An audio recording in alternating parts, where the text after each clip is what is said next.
We are nothing sacred. We are nothing sacred. We are nothing sacred. With Maxwell Silverhammer. We are nothing sacred. With cruise control.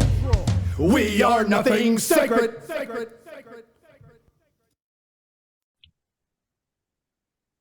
Oh, yes, bitches. Welcome to the Nothing Sacred interview with Jesse Ferrell, who is a public speaker and a bunch of other things, man. we'll get into all that later. But Jesse, welcome to the show, man. Thank you so much, Max. I am ready to rock and roll. Cool. Well, okay, first thing I want to start out with, because, all right, Cruise Control and I are by the way, Cruise Control is not with us tonight. He hurt his neck, so I don't know what he was doing. He was cruising too fast in the fast lane. That's what it was, man. He got whiplash. That's what I think too. But anyway, so we're improvers, and the thing that always gets me is some people need a script to take a shit, and whereas with with us, man, we just kind of roll and we do whatever, and I do public speaking too for a living, for my job, and I don't know. To me, I just can't write a speech. I come out the head better. And it always bothers me when people say, well, what's your topic going to be about? If I tell them we're going to do a podcast tonight or something, and I'm like, oh, fuck, I don't know. So anyway, what do you think about that? I think there are many schools of fish in the sea. And I think it's by what I'd call fielder's choice. That's from the athletic days. And you and I are very similar. I do like to do a lot of work and research on when I'm going to do a program or speaking, whether it's a keynote or a workshop or training. I like to do a lot of homework and customize it to fit that audience, whoever that audience is. But once I do that, I prefer to salt and pepper the game when I'm in front of a live audience with images, with creative images and things that you look at the picture and tells a full story. I don't put a bunch of words on the screen. I have some quotes and I have some poems and so forth that are phrases that I've memorized. Right. But other than that, when it comes to the message delivered to the audience, it is like you. It's a freelance. It's a free will. I go by the spirit and the heart of my dedication and my preparation. It's almost like Miles Davis said, practice, get on the stage and throw all that MF stuff away. Right. That's what Miles Davis says. So that's how I do it. It goes like this. Let's assume that it's an hour speaking program, right, Max? Right. Okay. Make them laugh, make them cry. 60 minutes, say goodbye. Okay. That's how I roll. I seek to touch that audience in some way or capacity and meet the time deadline. And I like the organic connection. I also like to create a conversation. I always like to say at the beginning of my speaking program, this is not going to be a monologue. This is a dialogue. Right. Okay. So in other words, you're going to speak, you're not talking to them and just giving them some kind of spiel that you've written or memorized or whatever. You're actually basing it on crowd response and what people say, right? Exactly. And I engage that audience and I will not stand at the front of the podium, hold on to the podium and suck up the mic. I won't do that. I like to not meander in a scandalous sort of fashion, but I like to navigate throughout the room here and there. So everybody in that room knows just because you're sitting at the back doesn't mean I can't see you because I'm standing right in front of you, not just at the podium. Right. Well, I know the speaking event that I saw with you, you actually did. You walked back through the room and listened to people's responses and handed out $2 bills. Yes. That's my prize too. The $2 bill is my prize gift for solid participation from that audience. Nice. So yeah, because I know I've had some back and forth with people, and even back in the day when I tried my hand at stand-up comedy, my first thing my brother said was, well, what are you going to say? And I said, I don't know. We'll just wait till I get up there. He's like, oh, you're going to bomb. And I'm like, no, actually I'm not. No, I'm with you on that. I'm exactly the same way. I feel exactly the same way that you do about it, and I feel good about it. And I always know that in the spirit of engaging and connecting and creating a repartee, a dialogue between me and that audience, that's how you win over audiences, and that's how you leave them. In fact, it's so powerful. Can I give you an example of how powerful what you and I Absolutely. both do is? Yeah, I yeah. got this outreach on LinkedIn uh, 2 weeks ago, and it's from the PGA Tour. It's the organization is PGA of America, and they're connected to the PGA Tour. And it was a gentleman that heard me speak 17 years ago Oh, wow. in the Mid South. And when he knew the PGA was coming to Vegas and they had this special team building event for the section that he works for, he thought of me. I didn't know this guy. I didn't talk to this guy when I was there. He was in the audience. He was part of roughly 300 leaders from Harrah's Entertainment, and he was from the golf side. I never met the person. The person that hired me didn't even know this person, but he says, I got your book. I read the book 3 times. I still remember the power of what you left and the message you left me with from that stage 17 years ago. And when I knew we were coming to Vegas, I told my leader, I got the guy. If he's still doing it, he's the guy. And that's how I booked my next speaking engagement from someone that heard me speak 17 years ago, Max. What do you think of that? See, that's how you made a memory. This isn't just like, oh, this guy came and spoke to us some time ago, I think, and he was talking about something. Like you left him with a stain in the brain, basically. Here's the stain in the brain, Max. I left them with the concept that I get credit for, but it really didn't come from me. It came from powers way above me. And I left them with the how you leave them feeling concept. No. How Wow. you leave them feeling concept. And in fact, let me tell you a quick short story on that. Where that came from, I was on a coaching session with a Canadian client. This is really short, Canadian client, and he was kind of pummeling the vice president below him. And I was coaching the vice president below him as well. So I knew the vice president was taking some shots in the face that he didn't really deserve and should have been handled differently. Right. And I was attempting to tell my client, to coach him on how to handle it differently, but he kept interrupting me, which is very rare for Canadians. They don't usually do that. Americans will interrupt, but Canadians don't typically interrupt, right? Right, right. And so I stopped speaking. And about 41 minutes later, he says, "Are you still there?" I said, "Yes." He said, "Well, what do you think?" I said, "I think if you want to create an incentive to get someone to do what you want and need them to do, it's about how you leave them feeling." Yeah. Yeah. And then I jumped off the session. I wanted to find the book. I've got to get this book so I can get it to my client. Well, I spent 3 hours just scrolling all over the internet to attempt to find this book. It wasn't there. I go, that book's got to be there. So I thought, well, who can I get to write that book so I can get that book to my client?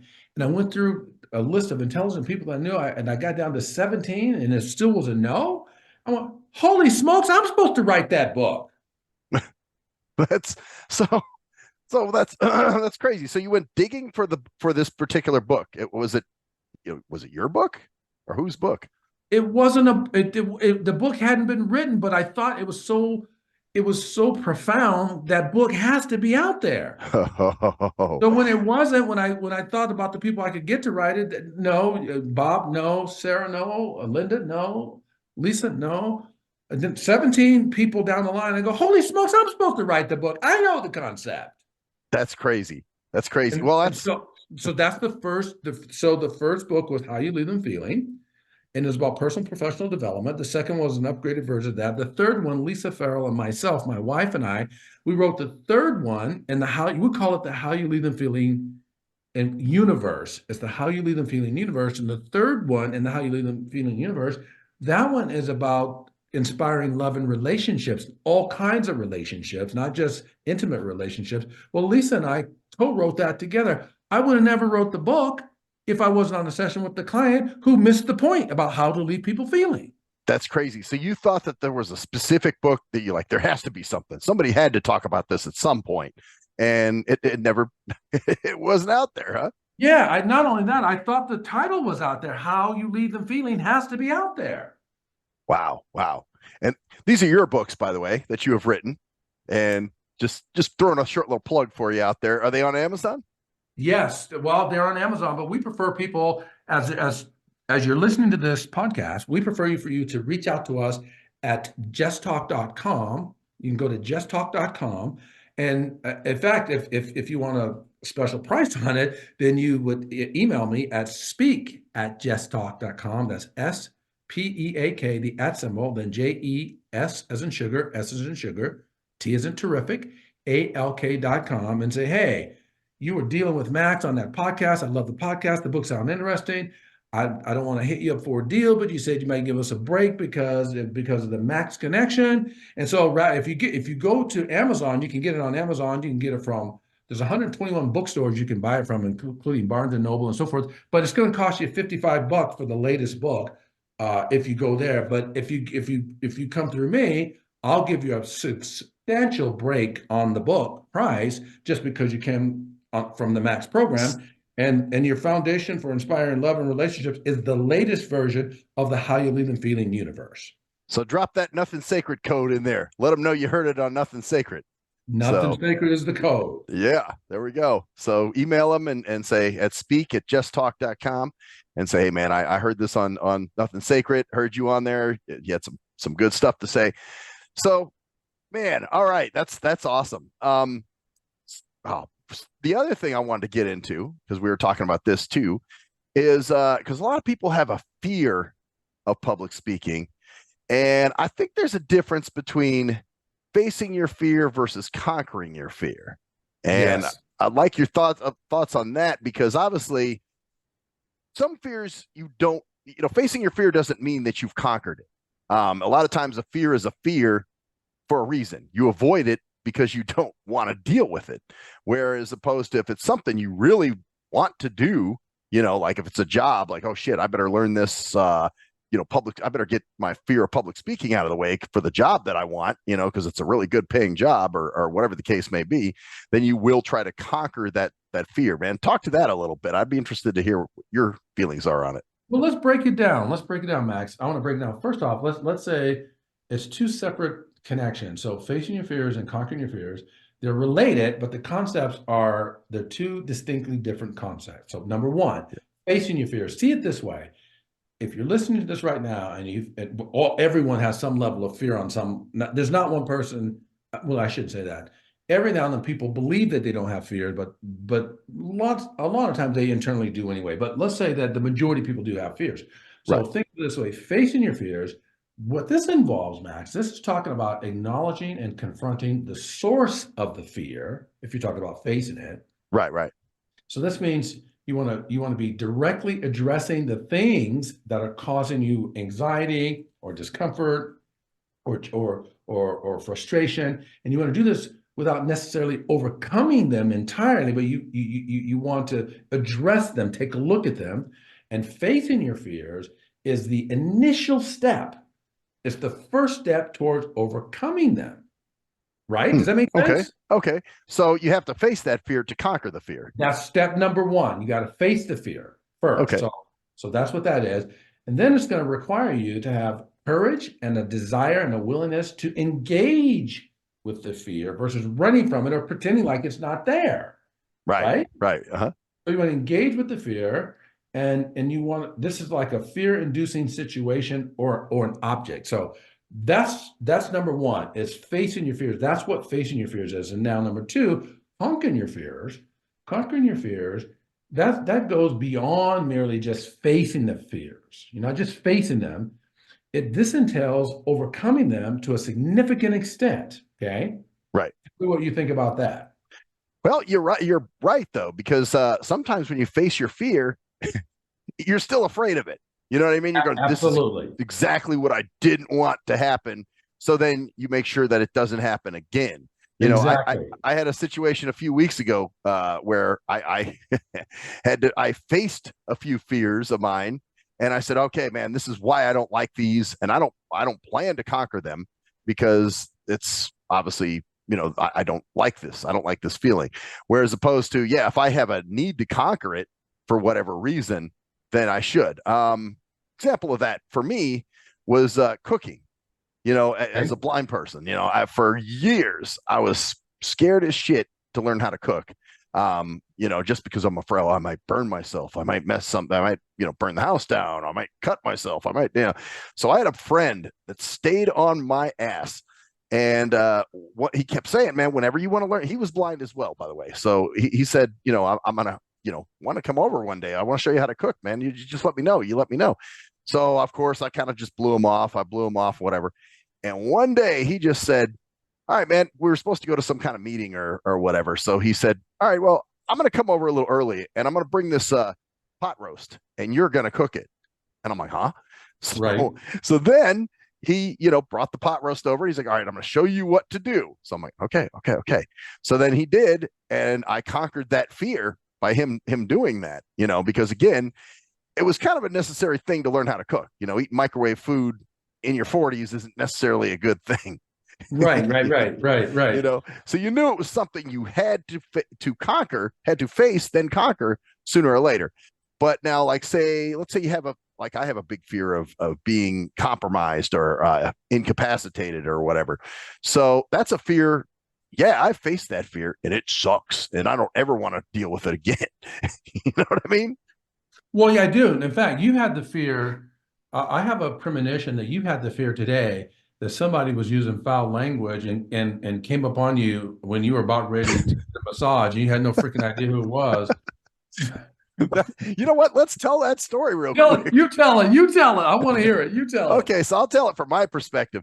So I get dropped off. I was going to get a massage, and I walk in, and I'm talking to the women that work in there, whatever, and she's like, okay, yeah, I'll just here's your seat, just hang out and wait for Christy, the massage therapist. And some guy walks up on me. He goes, this motherfucker's a podcast expert. And I was like, wait, who, what? And then I asked you to repeat again. And the guy says it again. And I said, that's Jesse. And I was like, holy shit, what are you doing here? I had so much fun with that. I told the two ladies, the receptionists at the front, when I saw you come through the door, I go, oh, watch this. So right away, were you kind of tripping? Like, what's he doing here? No, I was surprised to see you. But it wasn't really a trip. I was surprised to see you, but I wanted to have some fun with you because I knew you would never have, no one's going to do that to you. I'm one of the few people that would jack with you like that. So I just had a great conversation with the receptionist. I go, okay, watch this. I didn't tell them what I was going to do. I said, watch this. They thought I was attacking one of their customers, like the way I came at you, because I got a little vulgar and I got a little, in your face.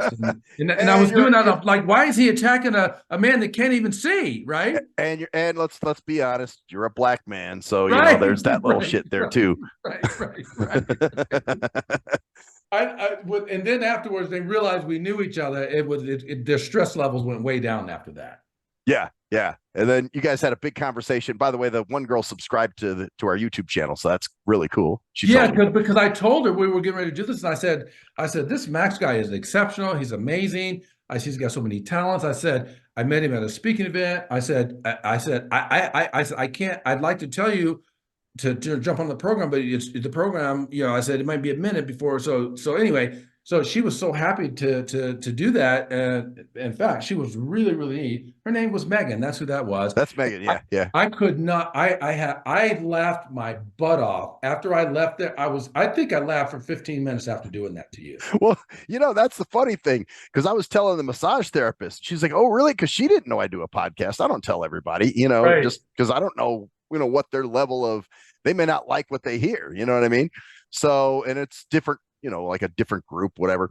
So then she's asking me about the podcast. Well, while I'm on the table getting the massage, I keep thinking about the situation, and you're trying to relax and enjoy yourself and go in the zone. And I keep, kind of smiling to myself a little bit, going, that was cool, man. That was cool. It was so cool. You responded so well. And the fact that you showed the familiarity, but I knew that you would never expect, number one, that kind of treatment. Number two, that I'm literally in your space when you get ready to go to get a massage. How did I get there? Right. So we're talking about fear. That was fun fear. That was not bad fear. That was fun fear. No, I wouldn't even call it fear, really. It was a situational thing. Like, I wouldn't expect anyone in that massage, because, you walk in there and it's all, oh, hi, and would you like some chocolates? Most of the people that go in there, they're all really, calm. And so it was the situation where somebody just comes walking up to me going, that motherfucker's a podcast expert. And I'm like, huh? Wait a minute, podcast? So now you're trying to connect, this is that shit I was saying earlier about, you never know what's going to happen. And if you have a pre-written, rehearsed, Scripted?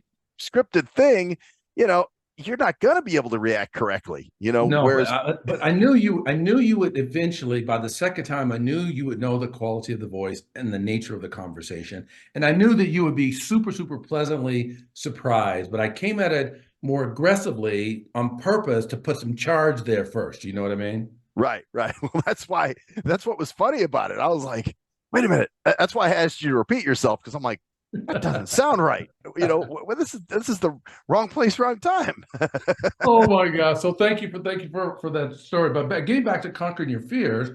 So what you said, I love the story that you shared, and you're right. And conquering your fears also, I think this could involve mastering techniques to manage anxiety and gradually sort of putting yourself in a space where you're desensitizing yourself to the fear or fear-inducing, I'm going to say fear-inducing stimulus, or fundamentally just thinking about how you would change your perception or relationship with the fear. That's another thing to help you conquer fear. Conquering your fears often implies things like gaining a sense of mastery or like overcoming and up-leveling your empowerment over the previously, whatever the fear-inducing situation or object was.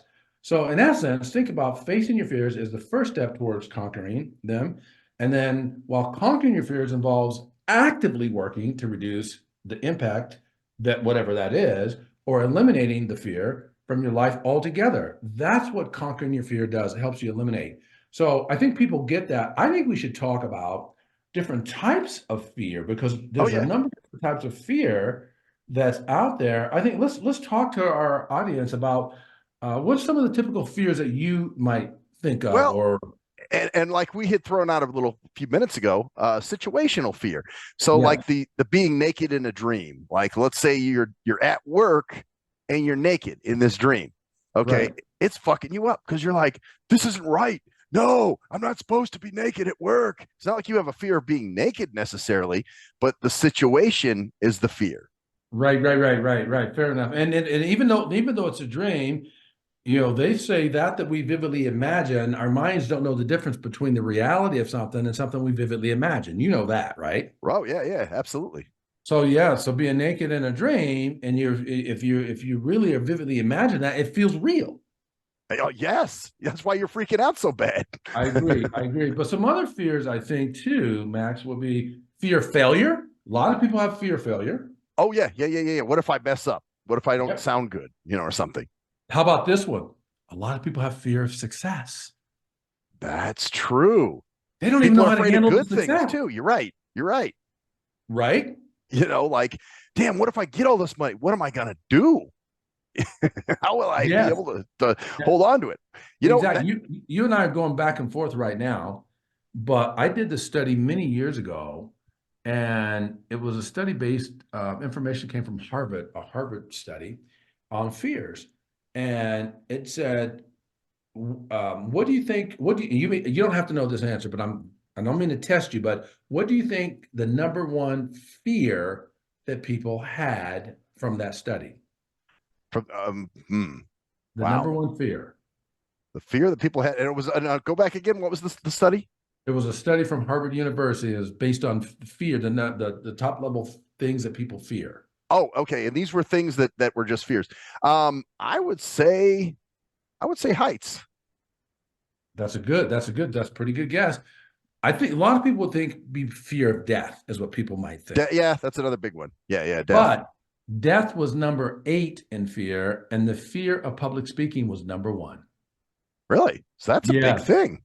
Yes. People typically fear speaking in public, meaning if there's more than a one-on-one situation, not just from a stage, but even if there's 2 or 3 or 4 people around or a group of people around, people fear of speaking in public. You don't. You're really good, and you don't have that fear at all. You have a wonderful voice, you have wonderful intelligence, and you have no problem speaking up. But fear on that Harvard study, the fear of public speaking was number 1. That's amazing. That's a huge fear of people. Like Absolutely. I hear it all the time.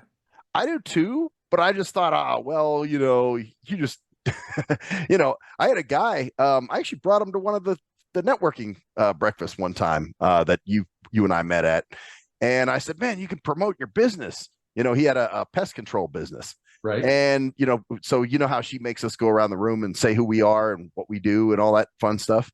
So he did this, but he told me later, I was very uneasy. He said, I have a lot of anxiety about speaking in public, so I'm just Yeah. like, damn, is that really, I guess that's a thing. Is it, let me ask you this. Is it a visual deal? Is it because they're looking out and they're seeing, like me? I know there's a lot of people out there, but I can't see faces. Like somebody making a grimace if No, I say something.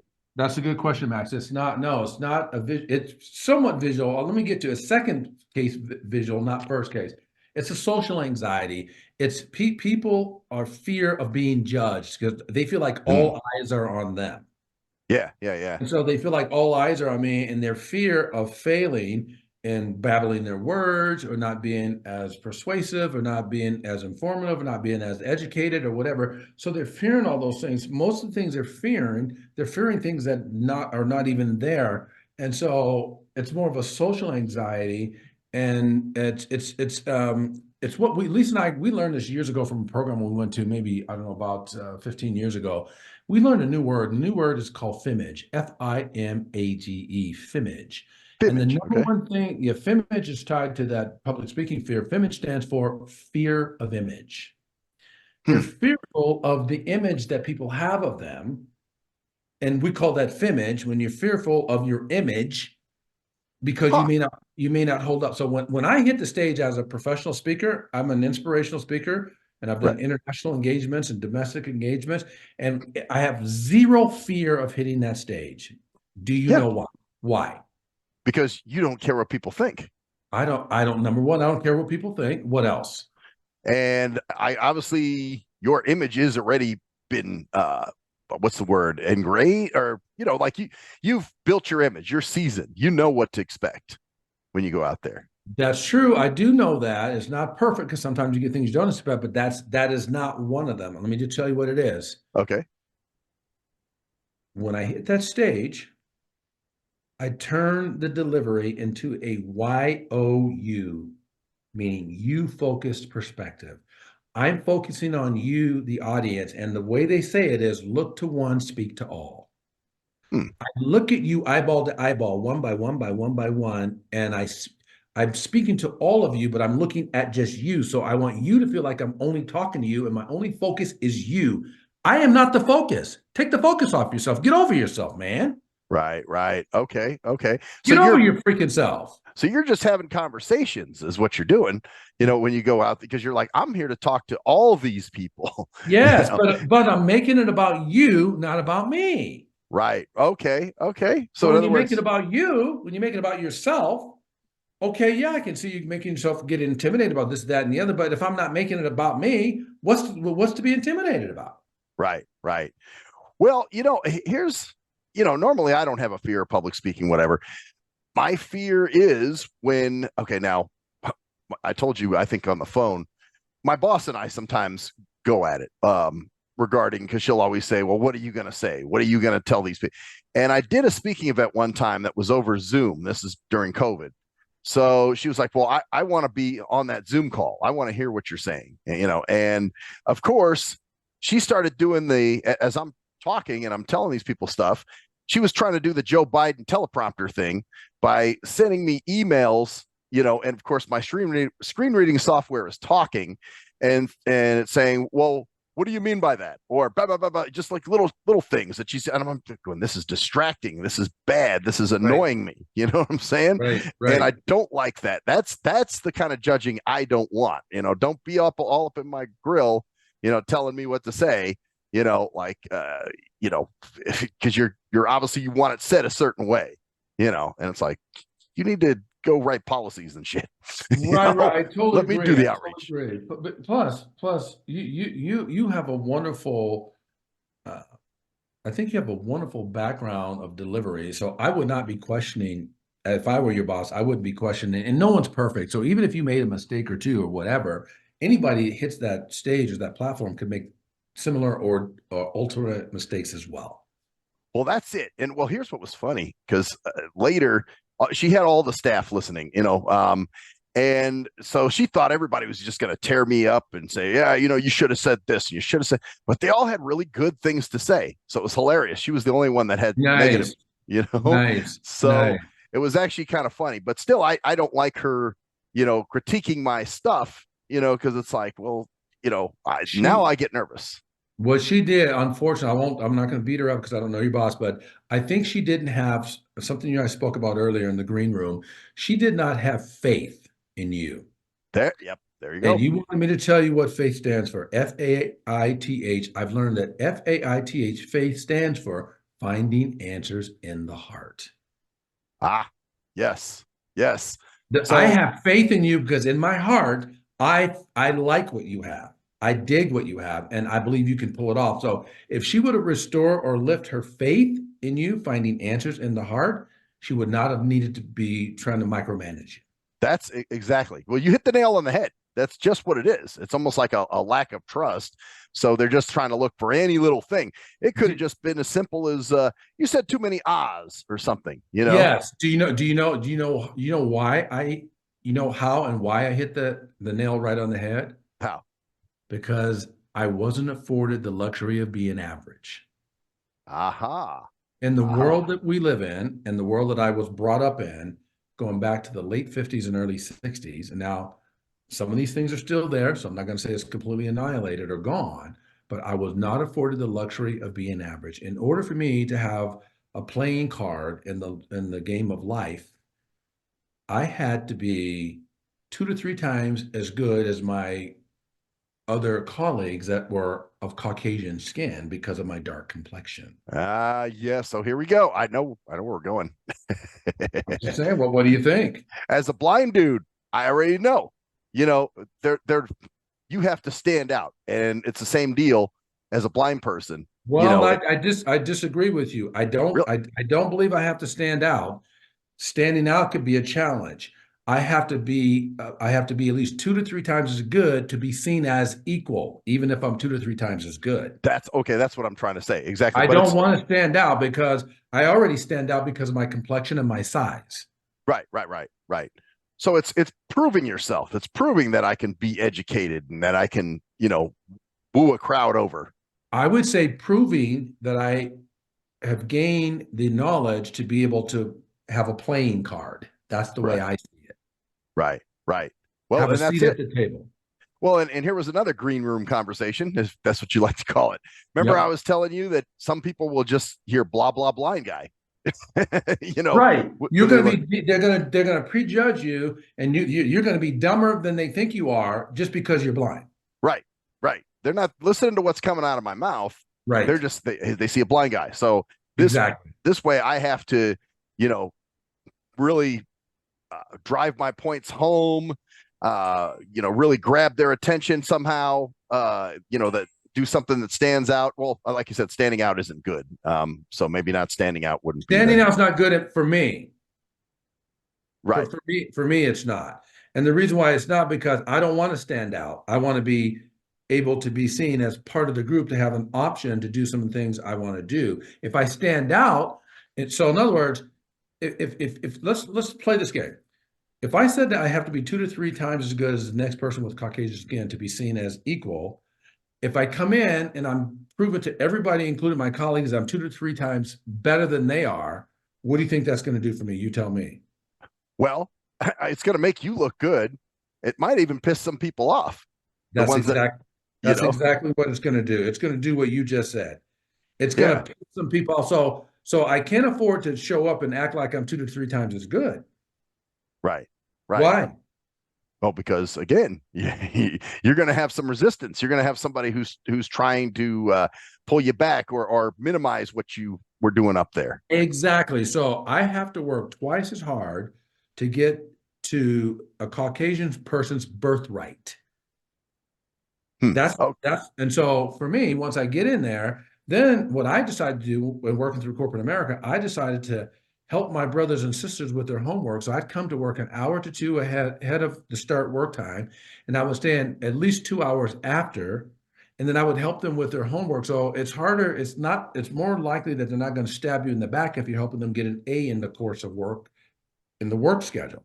So I would help them do things that they were having hard times doing. I would help them do it.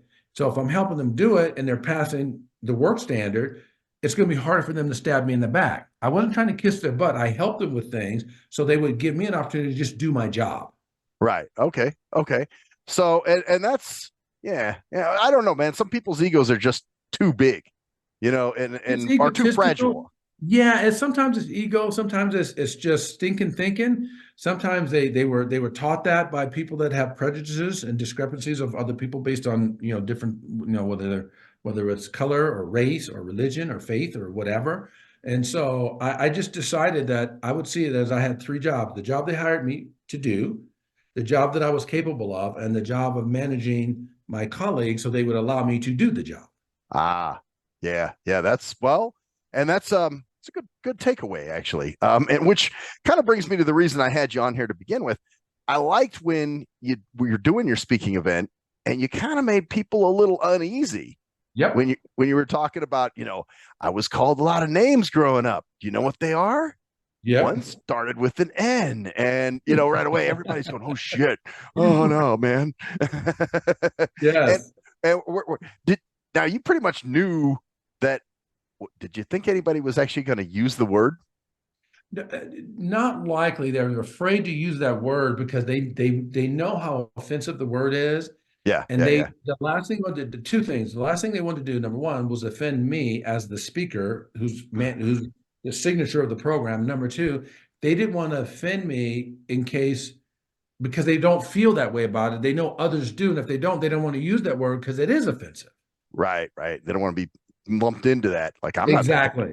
you know. But I created that discomfort on purpose so that I didn't want them to think that because I have the ability to speak standard English, I haven't forgotten that I'm still, because I see myself as a human being, but I haven't forgotten that part of my human status is a person of color as well. So Right. speaking of that mitigates that. Yeah. Okay. Okay. Right. Because then that way you're letting them know, like, I hey, know. I understand. Okay. Exactly. So, and I know what some of you might even be thinking. Yes. So, you know, that's and yeah, I mean, we kind of run into similar issues. You are a inspirational public speaker, but mine is more for my job. I'm trying to inform, and I still remember one time this girl I was dating at the time had reached out to someone that she knew, that worked for a facility that she was trying to. She said, my boyfriend, he works with this program, whatever, and you should get him to come in and speak to you guys, about what they do. And she wrote back. She actually, the girlfriend at the time, forwarded her response. She said, "Oh, yes, I've heard he's very inspirational." And I'm like, "No, no, no. I'm not there to inspire you. I'm there to inform you. That's what I'm Mhm. there to do. So I'm not here to promote myself as a blind person. Yes, that's part of who I am, but I'm here to inform you. So we're going to put all that blind stuff aside, and I'm going to tell you about, a resource that's available to you." So, Exactly. So you had to reinform her. And yeah, that's a good one. I do like that one. And many people have all kinds of life challenges that put fear into them. I mean, when people look at me, they would never think. Oftentimes when people connect with me or see me from the stage or whatever, or out in public or as a master success coach, they think that I did that I've never had problems. They think because of the way I show up now, but there's a host of problems that I've had to deal with that other people may have too. I've had betrayal and loss of best friends mm, without any reason and understanding why. Loss of an important relationship because of my skin color. Shocking infidelity in the past from former previous relationships that were very important of intimate relationships.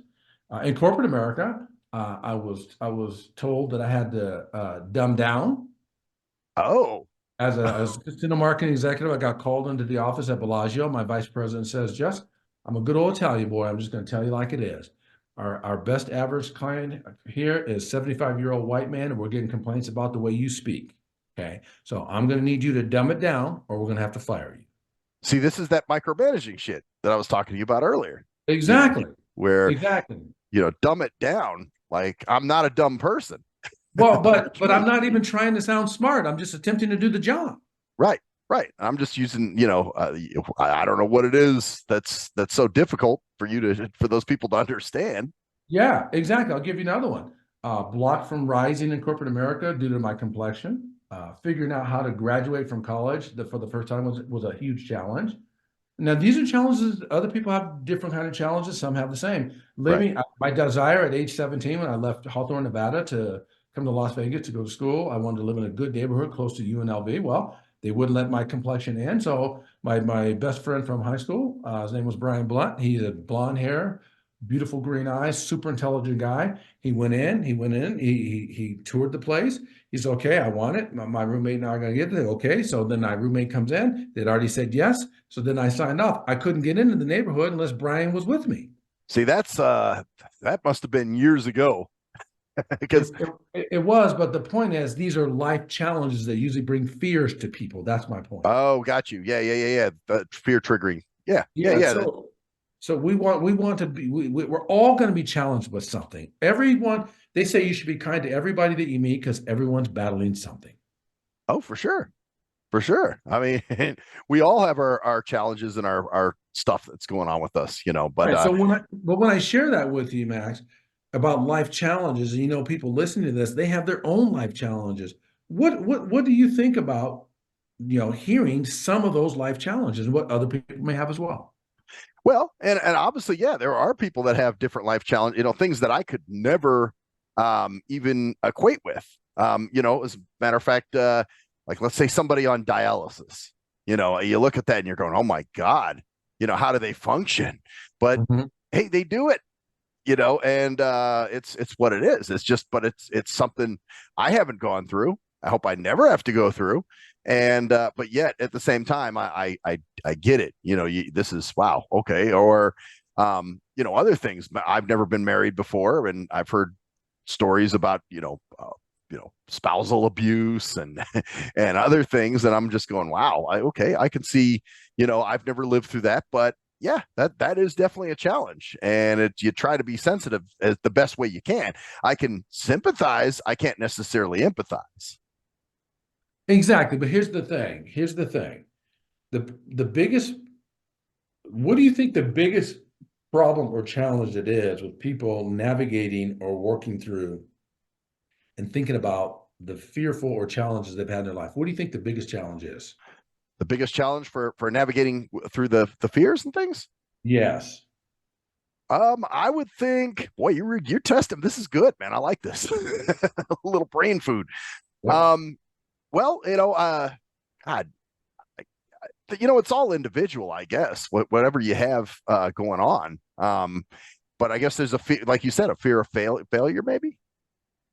Well, I think yes, I agree with that, but I think the superior fear, I mean, it's not fear, sorry, the biggest challenge is that people, by human nature, we tend to focus on the negative. Ah, okay. While we have to navigate and manage those challenges or fears or breakdowns or losses or whatever that is, we have to navigate that, whatever that is for whatever the concern is. But we need to implement things that are great in our life. I mentioned maybe 8 or 9 things that were very difficult challenges for me. But how about some great things like meeting my wife, Lisa? She's my everything. She's amazing. We do everything together. We own our business together. We coach together. We travel together. We do everything together. She really is. She was an amazing capture for me. And then discovering my Hmm. purpose and my passion. That was an amazing, great thing in my life. I like focusing on my purpose, mastering the art of words. That's one of my gifts and talents. Understanding that you gotta wanna. That was huge. Earning a life and living by and I earn, or I should say, earning and living into my life and doing that by helping others, and born into a family of intelligent and people that were taught to thrive versus just survive, and writing 4 books. And I mean, start thinking about some of the positive things. Don't just be charged and moved by the negative stuff or the dark stuff in your life. And you know what? A way to navigate, because you're never going to find your positives if you don't step out of your comfort zone sometimes. Exactly. You know what I mean? So I get it. There's times where I'm like, well, like I said, the the cooking thing, I'm very proud of myself for overcoming that. That scared the shit out of me, but here it is. Now I cook my own food. I totally agree with you. But since I'm the guest on your unbelievably nothing sacred show with you as Max the Magnificent, you wanted to have some credentials, and I asked you to let's do credentials, further way into the game. So, Okay. what would you like for me to share about credentials so the listener can say, okay, this guy sounds okay, but why should I trust what he has to say? What would you like for me to share I so that mean, as far as like what you're obviously an author. You've already kind of told us you wrote what, 3 or 4 books. for Um, you're an inspirational speaker. You're also a life coach. Yeah. Yeah, some people call it life coach. We call it master success coach. But yes, it's considered a life coach. Yes. Okay. Okay. So, and what else? Is there anything I left out? We kind of sprinkled it a little bit throughout, the show so far. Yeah. Well, I think it was be good for our audience to know how long I've been doing that. So Okay. How long I how worked. long have you been? Well, I worked in corporate America, starting as a busboy, rising all the way up from different divisions. I worked in food and beverage. I worked in hotel. I worked in casino. I had several different, positions going all the way up to executive director of casino marketing. And then a situation happened that in corporate America that was what needed to happen to bring me to my knees to make me ask myself, why am I here on this earth? And that situation was a termination from Bellagio. And then that made me say, okay, I must be doing the wrong thing, even after all this education and training and development and experience.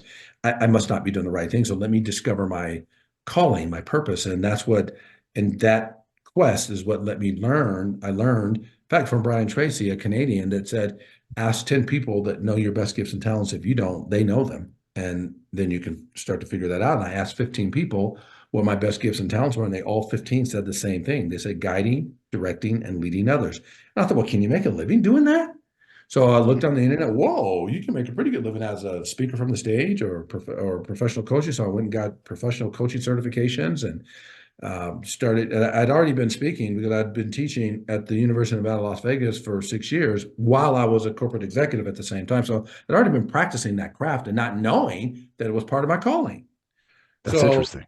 yeah, so I did that for 36 years in corporate America, and then I've owned Just Talk Speaking and Coaching Firm. Lisa and I are partners in this business now, but I've owned it initially by myself and been at it for 23 years, Oh coaching wow. and speaking, and it's been an amazing to live into your calling and your purpose. I can tell you, there's nothing better than that. It's just nothing better than knowing that when people ask us what we do, we say, rather than tell you what we do, let me tell you how what we do serves others. And we say, we start by helping to help to free people from their concerns. That's what we do all day, every day, to free others from their concerns. And then if they have a healthy want to, then we seek to inspire and empower those individuals to reach their full potential. That's what we do through the coaching process. And we have systems, tools, and processes that help them get there. What are your thoughts? Man, that's awesome. Well, here's the thing. And corporate America stifles you on purpose. Hmm. Because okay, let's be honest. Most of those in corporate America, okay, they have one skill and only one skill, and that is kissing ass. So when if you actually have other talents, and I'm not going to get too gross here because I know you might have some potential clients, but if every time you had to make a car payment, you had to climb under the desk. Let's just say that. Um, you know, Right. after a while, that would mess with you. You know what I mean? Well, And that's true, and that's on the heavy end, and you're right, and that actually has happened to people that I know of. Literally what you're talking about, yeah, but yeah, also to your point, and no disrespect to people that have jobs or salary, because there can be. Yeah, I gained a great deal of education through that process, whether I had a job or it wasn't a job, it was a career. Um, um, but they say that salary. I've heard it said that salary is a drug they give you to get you to forget your dreams. yeah, and that's true. You're like, And I'm making so this paycheck. What what exactly. And so I mean everybody gets to choose. I think of the three-step ladder of life when it comes to that. And the first step is job, job. No disrespect to anybody that has a job, because I had a job. right? But job typically stands for just over broke. Okay. Okay. Because that's where most people are with that. And then the next level up will be a career. Well, have you ever looked into the eyes or thought about someone that had a 30-year career? They tend to be fried and burned out in the eyes and exhausted and worn out because they make a lot more money, Sure. but they're working their butts off and they don't have time for their life. Then Man. the third step on the three-step ladder of life, when it comes to occupation and so forth, is called vocation. And vocation comes from the Latin word vocare, which means to call or answer a calling. Hmm. So Okay.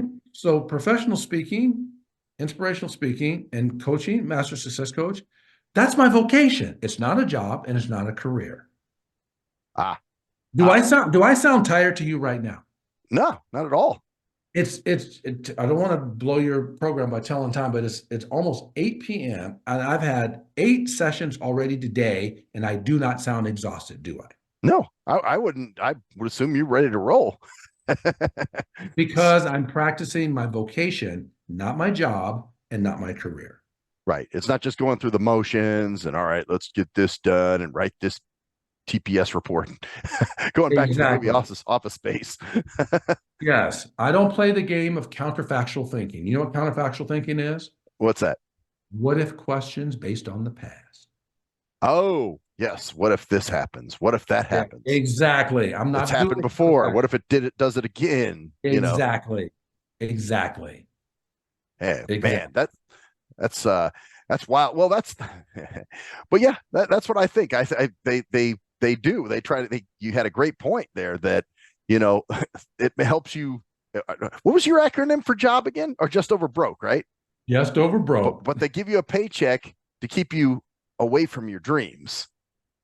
That's it instantly, but that's essentially what happened. Funny because I was being promoted when I was working at Harris Entertainment, and I was being promoted to the next level up. I played the role of director before, and I knew the person ahead of me wasn't a fan of me, and I knew that was going to be very difficult. Not that I couldn't do it, was just going to be very difficult. And I passed on that promotion. But the reason why I passed on promotion is because I'd already decided, because of my termination from Bellagio, I was going to discover my purpose and my calling.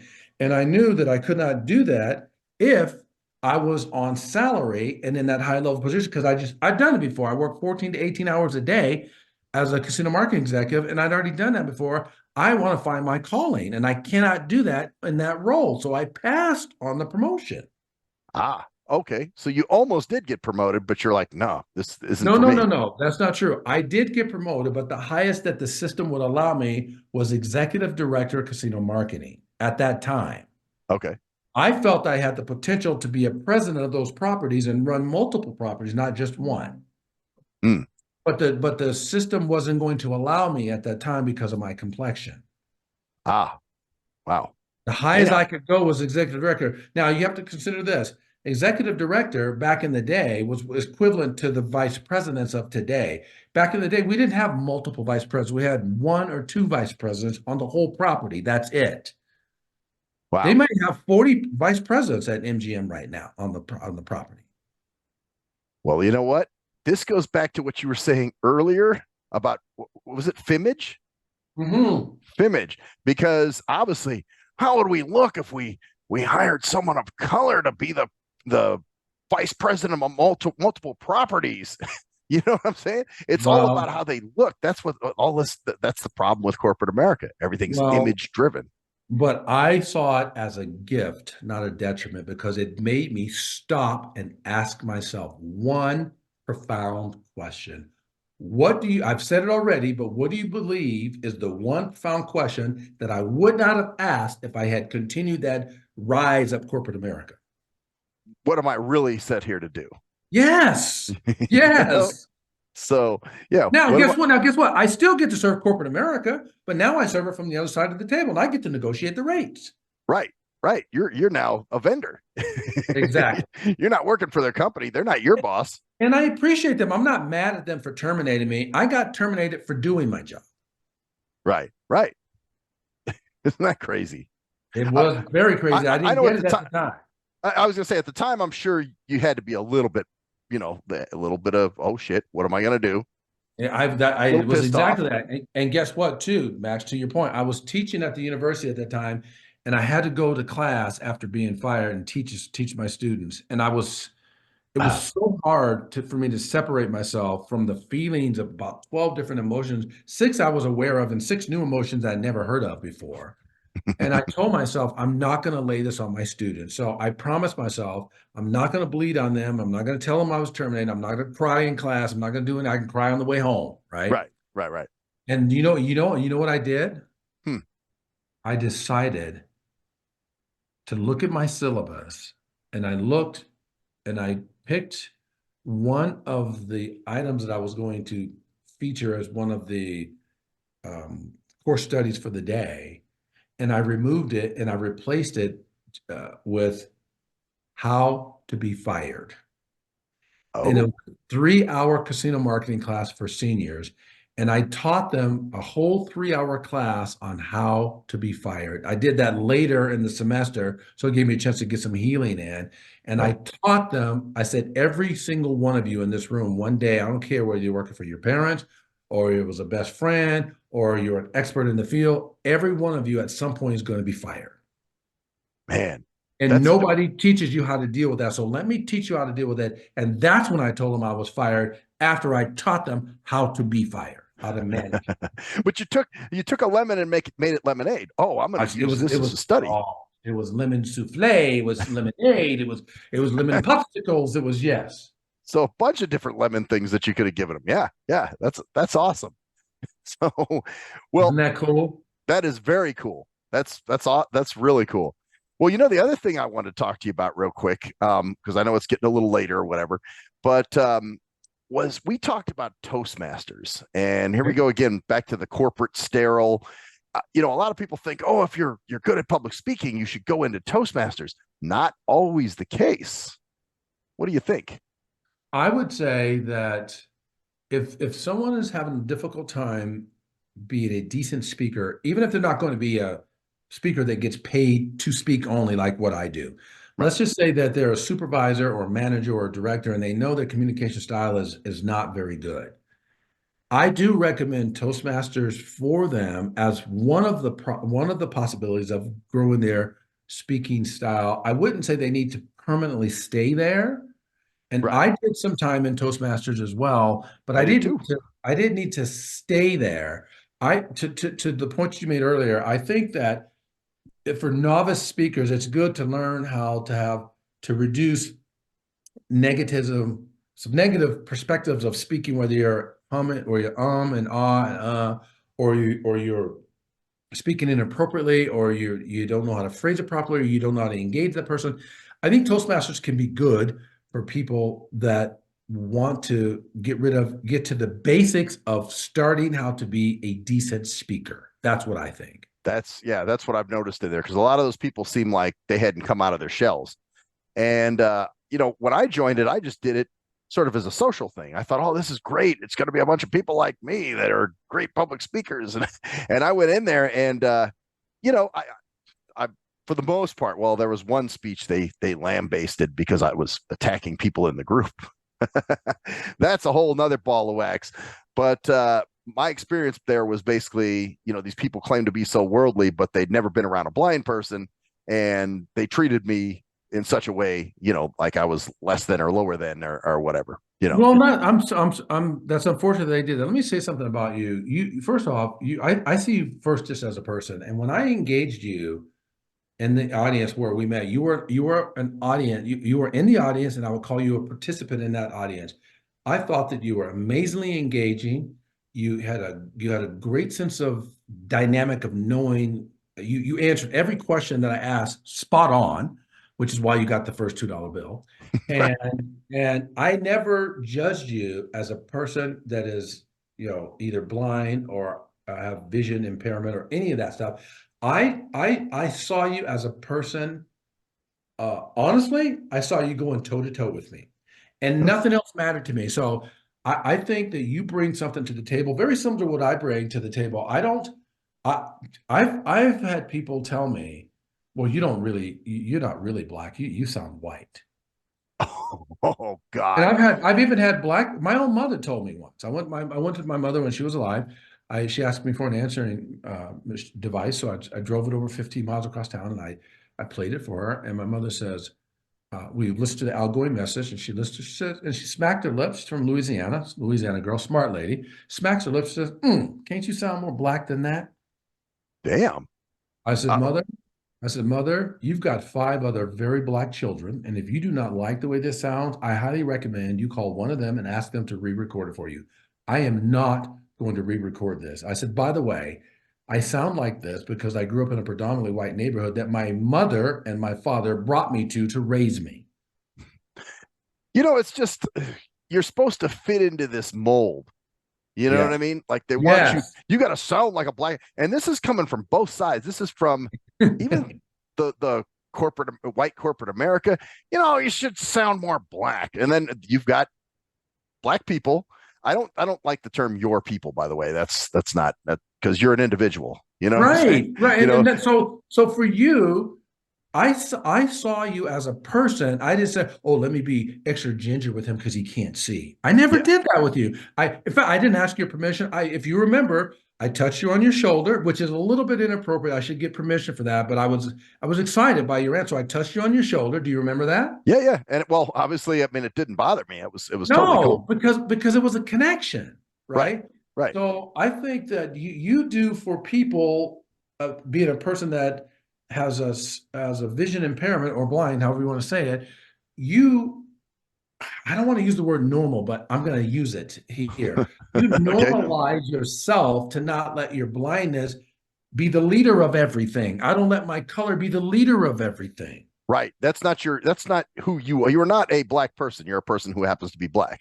Yes, So and that's the problem. They were again, they were seeing me as a blind person. And exactly. so I wrote a speech just by some of the treatment I got in the group, period. Not just by my speeches or anything like that, but I wrote a speech called Your Shoes Won't Fit, because I find a lot of times that sighted people, the big disconnect is created because sighted people love to put their shoes on you, but will not walk in your shoes. Exactly, So, exactly. And oftentimes we say things we don't mean, and other times we mean things we don't say.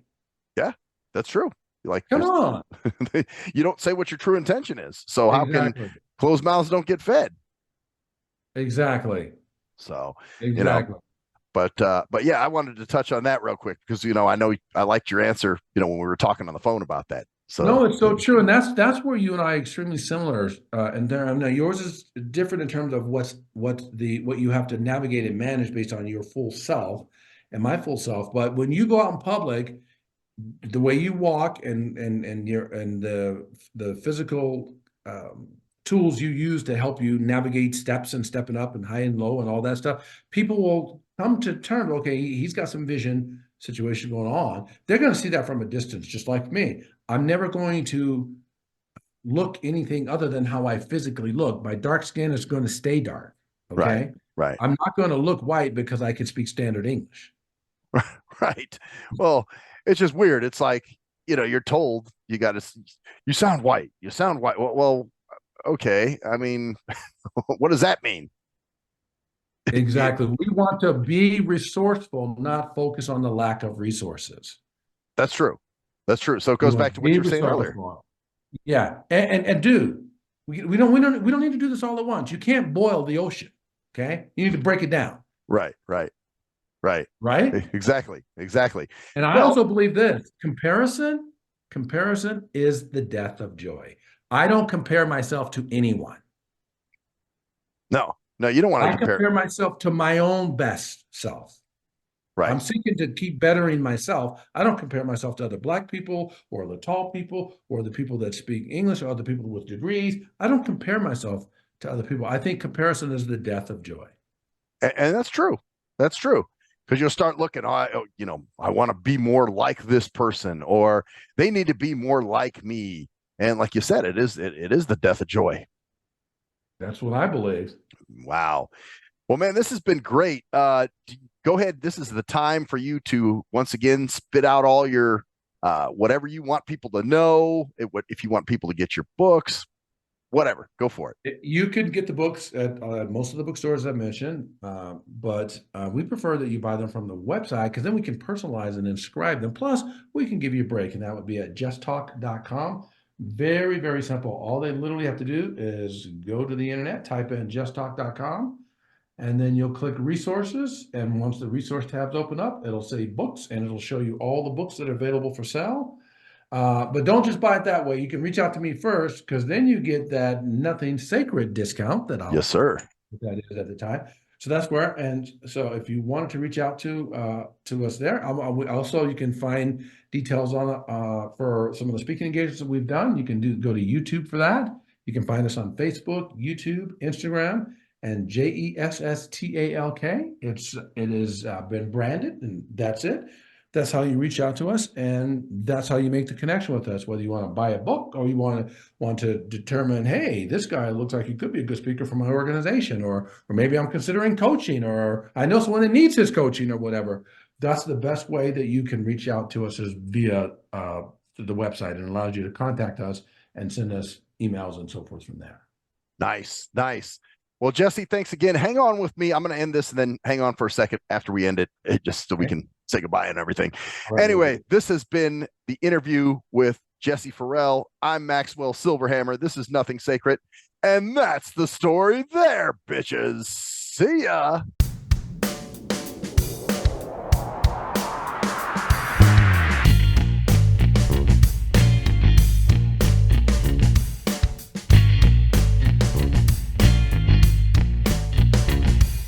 We are nothing sacred. We are nothing sacred.